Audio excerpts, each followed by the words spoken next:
করে বসে আছেন দস্তারখানা বিছিয়ে, খাবার সামনে চলে আসছে। এমন সময় আলী যেন কি মানুষ, রাষ্ট্রপ্রধান তো, কিন্তু জালেম না আলেম? আলী কি মানুষ? ছোট আলেম না বড় আলেম? আলী তো কোরআন পড়েছিল।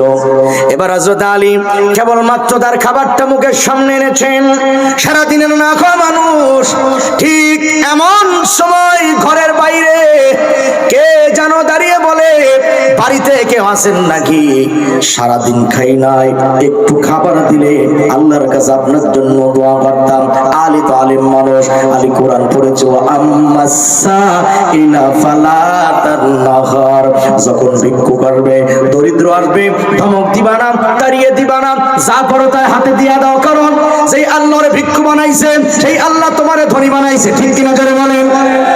হযরত আলী সারাদিনের না খাওয়া রাষ্ট্রপ্রধান, আর সুবহানাল্লাহ কয় না, মুখের খাবারটা প্লেটে রাখলেন, ঘরের বাইরে চলে গেলেন, খাবারটা ভিক্ষুককে দিয়া কয়, তুমি খাও আমি দেখি।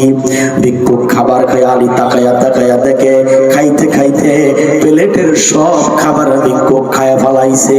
এবার আলী বলে, কেমন খাইলা বলো? ভিক্ষুক তো জানে না আলী সারাদিন খাই নাই। ভিক্ষুক দেখে বলে, আলহামদুলিল্লাহ, সুন্দর খাইলাম, আমার পেটে কোনো খালি জায়গা নাই। ভিক্ষুক পেট ভরে খায়ে বলে আলহামদুলিল্লাহ। হযরত আলী না খাইয়া ভিক্ষুকরে খাওয়া বলে আলহামদুলিল্লাহ। খালি প্লেট নিয়ে তিনি ঘরে চলে গেছেন। স্ত্রী তাকাই দেখে মুখটা শুকনা শুকনা লাগে, ডেকে বলে, আপনি কি খান নাই? এই আলী উত্তরটা কি দেয় শুনে নেন। হযরত আলী বলে, আমি রাষ্ট্রপ্রধান হইল জনগণ, আমি যদি পেট ভরে খাইয়ে শুয়ে পড়তাম, আর আমার দেশের জনগণ না খায়া রাস্তায় রাস্তায় ঘুরে বেড়াবে, কাল কিয়ামতের ময়দানে এই জনগণ আমাকে আসবে আল্লাহর কাঠ করাই দাঁড় করাবে। এই জন্য আমি, যদিও কষ্ট হয় কোনো ব্যাপার নয়, আমি হাদিসের বাকি অংশ বলতে পারবো না, তবে সর্বশেষ কথা হলো, উনি এক গিলাস পানি পান করে বিছানায় শুয়ে পড়ল। ওয়াস্তাইনু বিস-সাবরি ওয়াস-সালাহ। যখন নাকি তাহাজ্জুদের সময় হয়ে গেল, তিনি ধৈর্যের মাধ্যমে, নামাজের মাধ্যমে সাহায্য চাইল। কার? বলেন, সাহায্য কার চাইল?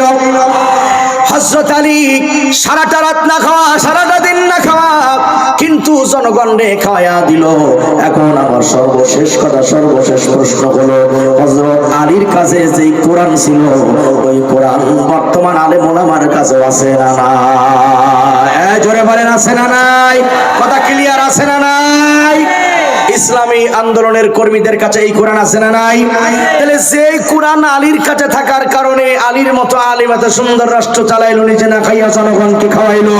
বিশ্বাস করেন, এই কোরআনওয়ালারাই যদি ক্ষমতায় যায়, তারাই না খায় জনগণকে খাওয়াবে, তারা তখন হাজার হাজার কোটি টাকা মারবে না।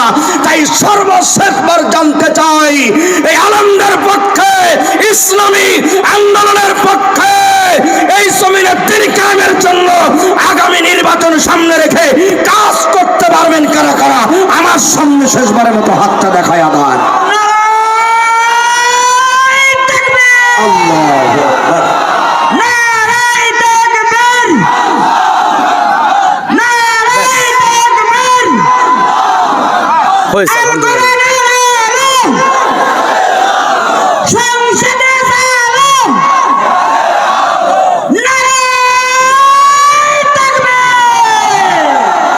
আমি কিন্তু কোন দলের পক্ষে ভোটও চাই নাই, সাফাইও গাই নাই। আমি বলেছি